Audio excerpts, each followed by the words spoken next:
Bouldering developed as a way for people who are climbing the routes and the big walls in Yosemite to kind of practice on their days off. Basically, because it's these walls that are shorter and closer to the ground, they can try out different types of holds and movements before they apply them to the big walls. Bouldering, as you see, is a lot shorter walls, roughly about 10 to 15 feet. So the climbing's totally different. Instead of endurance plus 2 or 3 hard moves, it's nothing but like a sequence of 5 or 6 more dynamic, engaging moves. Now, before you start bouldering, there's 2 safety principles you need to understand before you actually get on the wall. One is how to fall correctly. If you notice, there's no ropes, so we're not wearing harnesses now.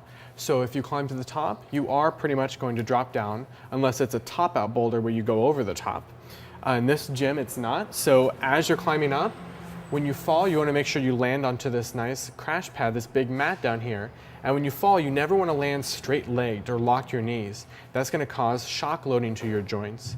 You actually want to allow your body to kind of compress like an accordion. Land on your feet, you're going to compress your legs, and you're actually going to roll back onto your back and let your body naturally dissipate the energy. So if you're climbing, especially if you're climbing something that's a little overhung and you have the potential of falling onto your head or neck, you want to have a friend or someone spot you.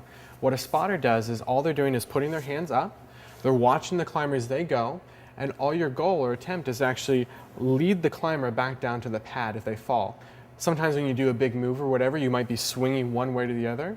That's why you have a spotter to help guide you back to the mat so when you land appropriately. For spotting, I always like to keep my fingers together. Obviously, if they're wide apart, a person falling could bend back a finger pretty easily.